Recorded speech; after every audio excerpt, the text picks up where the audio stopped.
Even if dreams can show us the future, this dream did not make sense.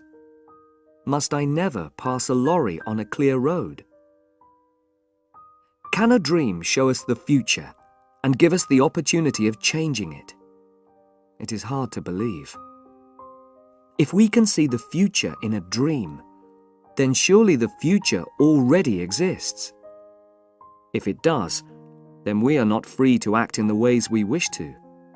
We are not responsible for our own lives.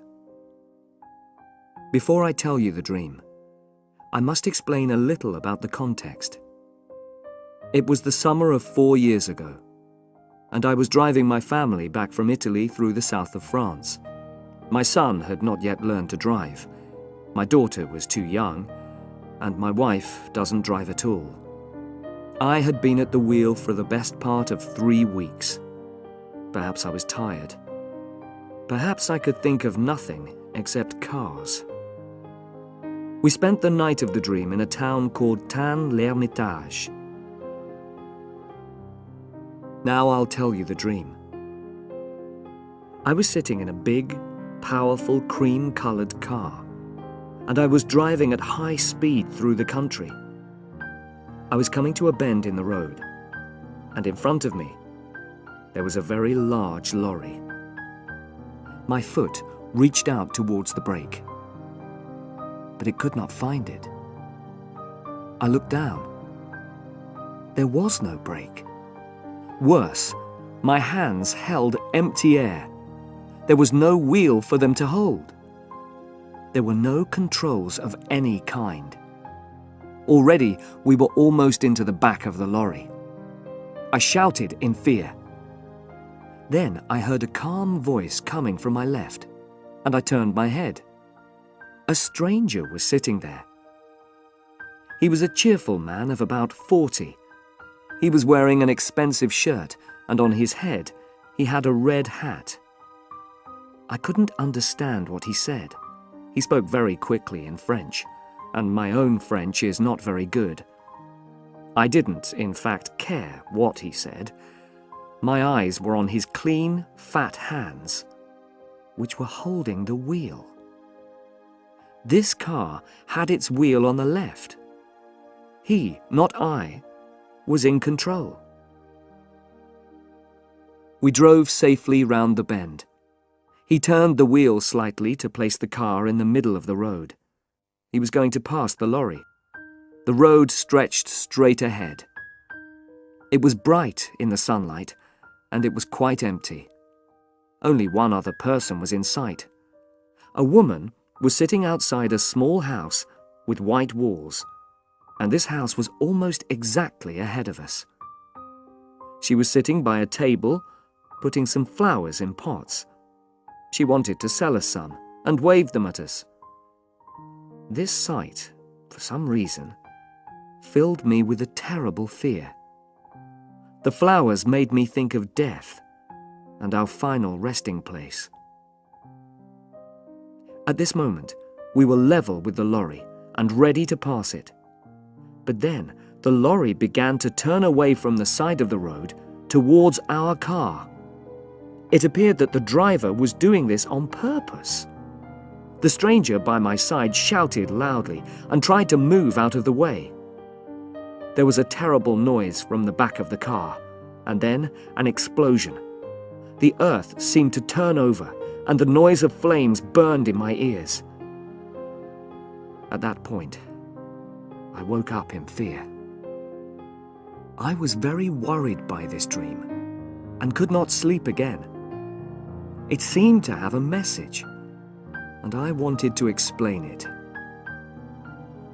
Even if dreams can show us the future, this dream did not make sense. Must I never pass a lorry on a clear road?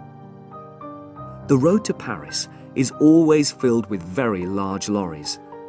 Most of them come up from Marseille, and I always have to pass them when the road is clear. I can't drive slowly behind them forever. No, this was not the meaning of the dream. At its heart was some kind of fear. I had to recognize my fear, and then I could forget all about it. I thought about my driving during the last 3 weeks. I tried to remember all the lorries and all the small white houses. I thought of all the cars which were painted cream. I remembered nothing of any great interest. I had imagined that the road in the dream must be in France. It was long, empty, and straight. But then I remembered that we had passed the lorry on the right. So the dream was about a road in England. In England, all cars keep to the left. Immediately, I remembered something. 2 years before this, I was travelling in the north of England. An American and I were making some radio programs. He had brought his car from America, and of course, the driver sat on the left side. The brakes and other controls were also on the left.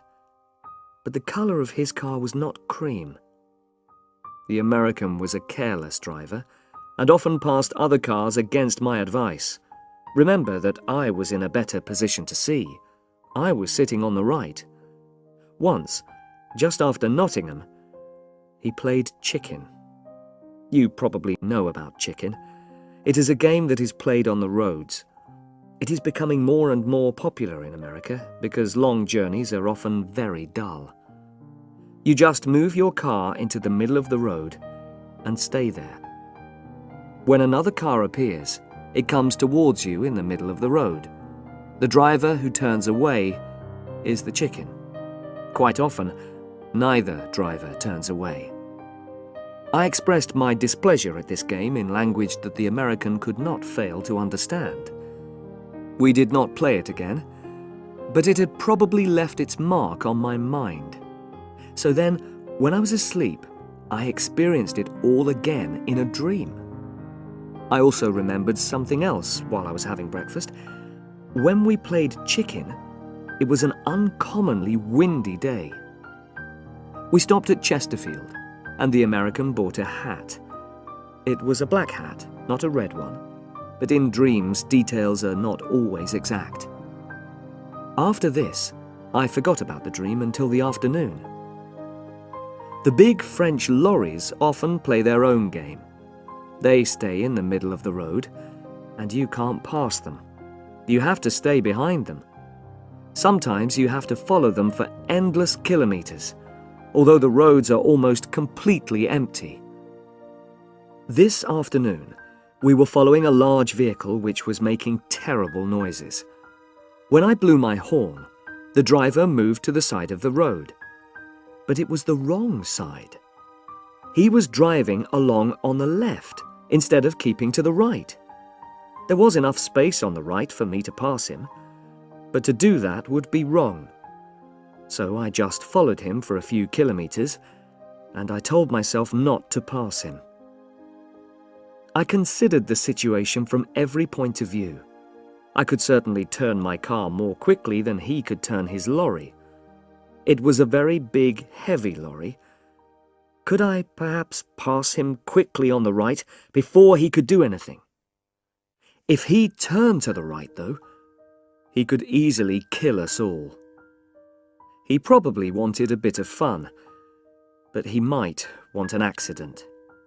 If he killed us, nobody would say it was his fault. The law would be on his side. The road ahead was quite empty and went on for many kilometers. I drove more slowly until some distance separated us. Then I increased my speed as much as I could. I drove towards that empty space beside the lorry. My car was moving at about 110 kilometers an hour. The front of my car was almost level with the back of the lorry. Then I saw something that knocked the breath out of my body. On the grass, beside the road, a woman was sitting outside a small white house with a table of flowers. For the first time in my life, I changed my mind while I was preparing to pass another vehicle. My foot went down hard on the brake. The car rocked from side to side. From behind me, I heard the sound of a horn. Another car was following us at a high speed. I knew its color before I saw it. It was cream. I pressed hard on the brake and turned the wheel slightly. I was just able to move in behind the lorry without touching it. The other car passed us, and the driver blew his horn wildly. It reached the lorry, and then the lorry turned towards it. For a moment, I thought that the car was going to pass the lorry safely. It was moving very fast. Then the front of the lorry just touched the back of the car. It was only a light touch, but it knocked the car towards the side of the road and the woman at the table. The driver of that car knew exactly what to do. With the greatest skill, he turned it back into the middle of the road. His control was wonderful, much better than mine. He waved angrily at the lorry driver and drove quickly away in a cloud of dust. He was soon out of sight. We stayed that night in Fontainebleau. A big car was standing outside the hotel, and the back showed signs of damage to the paintwork. It was a cream car, and so I looked for the driver. He was not wearing a red hat or an expensive shirt. He was a young man from Paris, not like the driver in my dream. He spoke good English, so I asked him if he would like the number of that lorry. I had noticed it, and I was happy to give it to him. But he only laughed. The law won't help you if you pass on the wrong side of the road. To him, the whole thing had been a game. "It tests your skill," he said. "If the car is powerful enough, you can do it. But you couldn't do it. Not in your car." I didn't tell him about my dream, my reason for not passing the lorry. There was no time. He was in a hurry and wanted to reach Paris quickly. It made me think, though. I don't really believe in dreams, of course, but some things saved us all from a terrible death.